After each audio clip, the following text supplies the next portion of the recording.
Welcome back, everyone, to a brand new box office breakdown show here on Max Talk Movies. My name is Max Dinnerberg. Today, we're breaking down this past weekend's domestic box office from July 14th to July 16th, looking at the overall Mission Impossible box office for the franchise itself, and looking at the 2023 worldwide and the domestic charts. If you're new to the channel, please subscribe, ring the bell. I do this show every single Monday. So as other movie rankings weekly and then daily movie reviews and TV show reviews.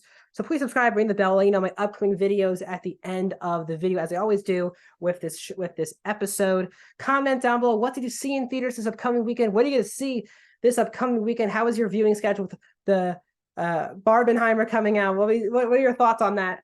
Let me know in the comment section down below. And please like the video, guys, the thumbs up on. That's how you support this channel. So without further ado, let's get into this past weekend's box office here domestically, which is in the United States and Canada. Not shocking for Paramount, but Mission Impossible Dead Reckoning Part 1, of course, was #1 at the box office this past weekend. Now, again, the movie did open on a Wednesday, which was it's the only reason why Dead Reckoning Part 1 opened on Wednesday was because it was going to lose all of its premium screens this upcoming weekend to both mostly Oppenheimer, but also to Barbie. So Mission Impossible wanted a couple extra days to have the premium screen. So technically for its 3-day weekend, it had 54.6 million for the 3-day. And then for the 5-day, when it opened on Wednesday, made 78.4. So overall, for this franchise, it's a pretty stereotypical opening weekend for Dead Reckoning Part 1.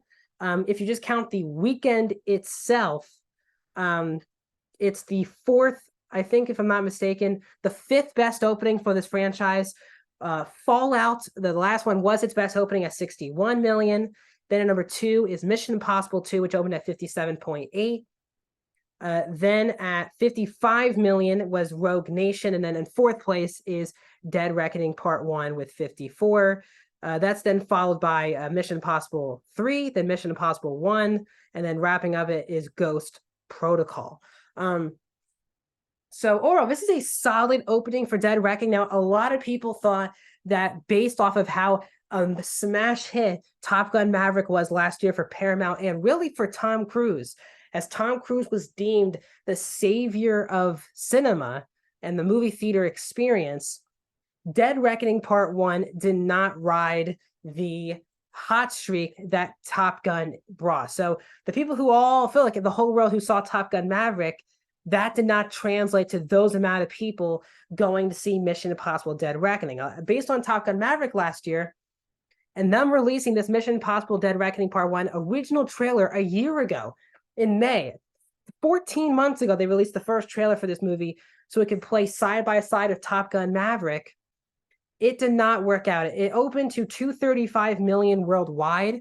The number to beat for, again, Fallout was the best movie from a theatrical exhibition point of view.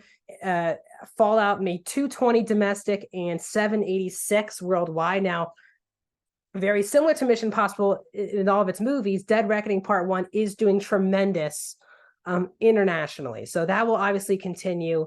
But this is not going to be a billion-dollar film like a lot of people thought it would, and it definitely did not ride the coattails of Top Gun Maverick. So I guess Tom Cruise isn't the savior of movies, we'll see. But if you saw Top Gun Maverick and didn't want to go see Mission Impossible Dead Reckoning Part 1, tell me why you didn't want to go see this movie in a theater. I think it's a very interesting conversation that people are having because it's a very interesting conversation to be had.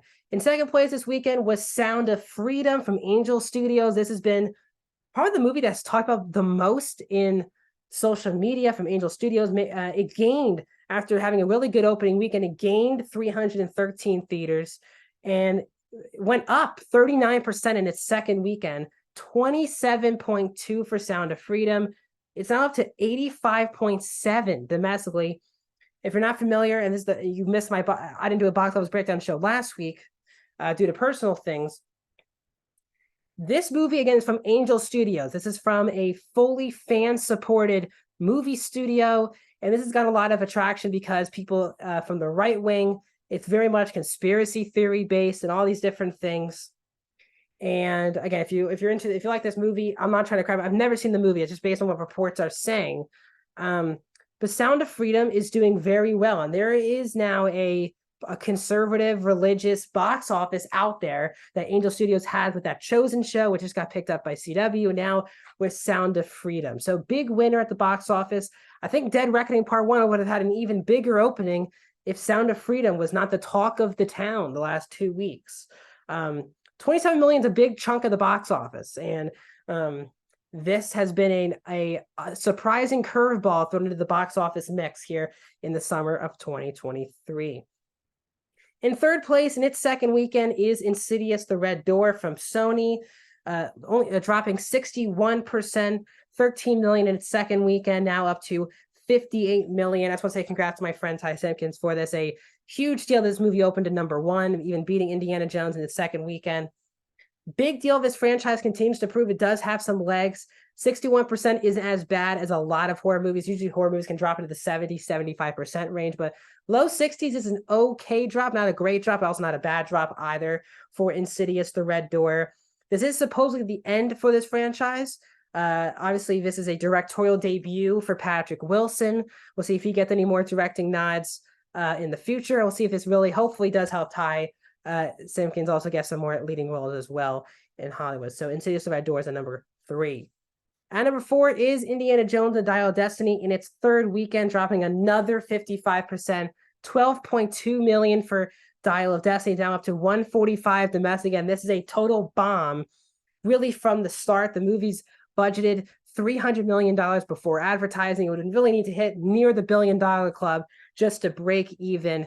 And this is an absolute total disaster for Disney and Lucasfilm, which I think will really cost Kathleen Kennedy. I don't know how Kathleen Kennedy will survive as the head of Lucasfilm, as already the studios are taking a lot of course, rightfully so, flack for obviously SAG and WGA are striking, but this is going to take a lot to have Kathleen Kennedy keep her job.